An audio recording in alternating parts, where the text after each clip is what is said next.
10 సంవత్సరాలు నిరుపేదలకు ఒక డబుల్ బెడ్రూమ్ ఇల్లు కూడా ఇవ్వకుండా బీఆర్ఎస్ నాయకులు రాష్ట్రాన్ని దోచుకుని సొంత హెలికాప్టర్లు ఫామ్ హౌస్ లో నిర్మించుకుని భూములు కొనుగోలు చేశారని మెదక్ ఎమ్మెల్యే డాక్టర్ మైనంపల్లి రోహిత్ అన్నారు. రామయ్యంపేట మండల కేంద్రంలో మెదక్ ఎమ్మెల్యే డాక్టర్ మైనంపల్లి రోహిత్ పర్యటించారు. మండల పరిధిలోని 16 గ్రామ పంచాయతీలకు సంబంధించి 83 మంది లబ్ధిదారులకు ఇందిరమ్మ ఇళ్ల పట్టాల పంపిణీ కార్యక్రమం నిర్వహించారు. ఎంపీడీఓ కార్యాలయంలో ఏర్పాటు చేసిన కార్యక్రమంలో లబ్ధిదారులకు ఇళ్ల పట్టాలను మెదక్ ఎమ్మెల్యే డాక్టర్ మైనంపల్లి రోహిత్ చేతుల మీదుగా అందజేశారు. ఈ సందర్భంగా ఆయన మాట్లాడుతూ గతంలో కాంగ్రెస్ ప్రభుత్వం అధికారంలో ఉన్నప్పుడే ఇందిరమ్మ ఇండ్లు రావటం జరిగిందని, ప్రస్తుతం ఏ గ్రామానికి వెళ్లినా ఇందిరమ్మ ఇళ్లు దర్శనమిస్తున్నాయన్నారు. గత 10 సంవత్సరాల పాలనలో ఒకరికి కూడా డబుల్ బెడ్రూమ్ ఇండ్లు అందివ్వలేదని మండిపడ్డారు. రాష్ట్ర ప్రభుత్వం అభివృద్ధి సంక్షేమం కోసం పనిచేస్తుందని, నిరుపేదల అభివృద్ధి కోసమే కాంగ్రెస్ పాటుపడుతుందన్నారు. కాంగ్రెస్ ప్రభుత్వం ఏర్పాటయ్యాకే నిరుపేదలకు సొంతింటి కల నెరవేర్చే విధంగా ఇండ్లు మంజూరు చేయడం జరిగిందన్నారు. ఈ కార్యక్రమంలో మండల అధ్యక్షులు, కాంగ్రెస్ పార్టీ మండల అధ్యక్షులు బండారు మహేందర్ రెడ్డి, మున్సిపల్ కౌన్సిలర్ గజవాడ నాగరాజు, ఝాన్సీ లింగాపూర్ సర్పంచ్ రామకృష్ణయ్య, కార్యాల సర్పంచ్ శ్రవంతి రాజేందర్ గుప్తా, అక్కన్నపేట సర్పంచ్ యాదగిరితో పాటు వివిధ గ్రామాల సర్పంచ్లు, అధికారులు, ప్రజాప్రతినిధులు పాల్గొన్నారు. ఇందిరమ్మ ఇల్లుల పట్టాల పంపిణీ కార్యక్రమానికి విచ్చేసిన వేదిక మీద ఉన్నటువంటి స్థానిక అధికారులకు, ప్రింట్ అండ్ ఎలక్ట్రానిక్ మీడియా సోదరులకు, వివిధ గ్రామాలు రామాయణపేట్ మండలం సంబంధించి వివిధ గ్రామాల నుంచి వచ్చిన మా సర్పంచ్లకు, రామాయణపేట్ మండల్ ముఖ్య నాయకులకు, మా ప్రియమైన మహిళా సోదరుమణులకు, నా ముందున్నటువంటి మీ అందరూ కూడా పేరు పేరున మనస్ఫూర్తిగా హృదయపూర్వకంగా నమస్కారాలు తెలియజేసుకుంటా ఉన్నాను. మరి ఇవాళ మీ అందరికి తెలుసు, మరి ఇందిరమ్మ ఇల్లులు పంపిణీ కార్యక్రమం మనం చేసుకుంటా ఉన్నాం. మరి గత 10 ఏళ్ళు డబుల్ బెడ్రూమ్ అని చెప్పి మనం మోసం చేయడం జరిగింది. 10 ఏళ్లలో ఒక్కొక్కరికన్నా ఒక డబుల్ బెడ్రూమ్ వచ్చిందా నేను అడుగుతా ఉన్నా. వచ్చినా ఎవరికైనా 10 ఏళ్లలో డబుల్ బెడ్రూమ్ ఇల్లులు వచ్చినా? గట్టిగా చెప్పాలా, మీరు చెప్తేనే కదా తెలిసేది. ఒక్కోళ్ళకు కూడా గత 10 ఏళ్లలో డబుల్ బెడ్రూమ్ ఇల్లులు రాని పరిస్థితి. ఇవాళ ఏ గ్రామం కన్నా పోదాం మనకి ఏ ఇల్లులు కనిపిస్తాయి? ఇందిరమ్మ ఇల్లులు కనిపిస్తాయి. 10 ఏళ్ల కింద మన ఇందిరమ్మ రాజ్యం కాంగ్రెస్ ప్రభుత్వం ఉన్నప్పుడు మనం ఇందిరమ్మ ఇల్లులు ఇస్తే, మళ్ళా 10 ఏళ్ల తర్వాత మన ప్రజా ప్రభుత్వం ఇందిరమ్మ రాజ్యం కాంగ్రెస్ ప్రభుత్వం వచ్చినాక మనమే ఇవాళ ఇందిరమ్మ ఇల్లులు ఇస్తున్నాం తప్ప 10 ఏళ్ళు మనం ఎవరు పట్టించుకోలేదు. ఒక్క ఇల్లు కూడా ఇయ్యలేదు, ఒక కొత్త రేషన్ కార్డు కూడా ఇయ్యలేదు అని చెప్పి మీ అందరు కూడా గుర్తు చేస్తా ఉన్నా. మరి అదే కాదు, ఇవాళ కరెంటు బిల్ కడుతురా? ఎవరన్నా కడుతురా కరెంటు బిల్లు?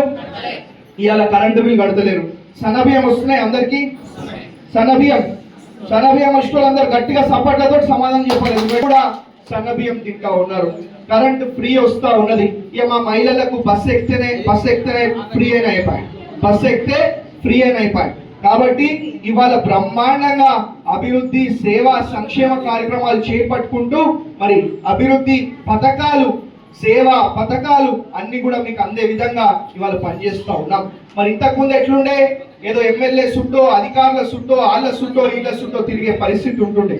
ఇవాళ మరి ప్రజాపాలన ప్రగతి ప్రణాళిక ద్వారా గ్రామ సభలు ఏర్పాటు చేసి మరి అధికారులు కానివ్వండి, నాయకులం కానివ్వండి, అందరం కూడా ఏమైతాముడా ప్రజాపాలన ప్రగతి ప్రణాళిక ద్వారా గ్రామ సభలు ఏర్పాటు చేసుకుంటా ఉన్నాం. మరి గ్రామ సభలు ఏర్పాటు చేసుకొని అధికారులు, నాయకులు అందరూ కూడా మన గ్రామాలకే వస్తున్నారు, మన ఇంటి దగ్గరికే వస్తున్నారు. వచ్చి మన కష్టాలు, సమస్యలు మరి మన దరఖాస్తుల ద్వారా తీసుకొని అన్ని సమస్యలు కూడా తీర్చే ఒక ప్రయత్నం ఇవాళ చేస్తా ఉన్నాం. నిజం కాదా? గ్రామ సభలు అయితే అవిదేరా అవుతున్నాయి. ఆ గ్రామ సభలు ఇవాళ బ్రహ్మాండంగా గ్రామ సభలు చేసుకుంటా ఉన్నాం, ప్రజా పాలన చేసుకుంటా ఉన్నామని చెప్పి అందరు కూడా తెలియజేసుకుంటా ఉన్నాం. మరి భవిష్యత్తులో కూడా అభివృద్ధి, సేవా, సంక్షేమ కార్యక్రమాలు చేపట్టుకుంటూ ముందుకు పోతామని చెప్పి మీ అందరు కూడా ఇంకొకసారి పేరు పేరున మనస్ఫూర్తిగా మోసం చేసినట్టు మనకు రాదు. మన ఇందిరమ్మ రాజ్యంలో ఎప్పుడున్నా పేదల పక్షపాతి ప్రభుత్వం లాగా ఇలా కాంగ్రెస్ ప్రభుత్వం వ్యవహరిస్తుంది. ఈ విషయం మీరు గుర్తుపెట్టుకోవాలని చెప్పి తెలియజేసుకుంటా ఉన్నా. మనకి ఏది చేసినా కాంగ్రెస్ ప్రభుత్వమే చేసింది. 10 ఏళ్ల కింద ఉన్న కాంగ్రెస్ ప్రభుత్వం చేస్తే 10 ఏళ్ల తర్వాత మళ్ళా మన కాంగ్రెస్ ప్రభుత్వమే చేసింది తప్ప 10 ఏళ్ళు మనం మోసం చేయడం జరిగింది అని చెప్పి తెలియజేసుకుంటా ఉన్నా. 10 ఏళ్ల దళిత బంధు అన్నారు. దళిత బంధు వచ్చిందా? గిరిజన బంధు వచ్చిందా? బీసీ బంధు వచ్చిందా? ఇంకేదైనా బంధు వచ్చిందా?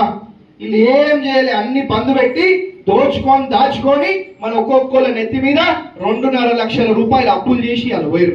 మన అప్పులు చేసి మంచి పనులు చేసిరా అంటే సొంత విమానాలు కొనుక్కోవాలా, ఫామ్ హౌస్లు కొనుక్కోవాలా, దోచుకోవాలా, దాచుకోవాలా, జేబులు నింపుకోవాలా, అరాచకం చేయాలా, అవినీతి చేయాలా. 10 ఏళ్ళు ఈ కేసీఆర్, ఈ బీఆర్ఎస్ ప్రభుత్వం చేసింది ఇది అని చెప్పి తెలియజేసుకుంటా ఉన్నా. కాబట్టి మనది పేదల ప్రజా ప్రభుత్వం. ఏదున్నా పేదల కోసం, ప్రజల కోసమే పనిచేస్తాం. అభివృద్ధి, సేవా, సంక్షేమ కార్యక్రమాలు అమలయ్యే విధంగా పనిచేస్తామని చెప్పి మీ అందరు కూడా ఇంకొకసారి మాటిస్తూ ఈ అవకాశం ఇచ్చినందుకు మరి నా ముందున్నటువంటి మహిళా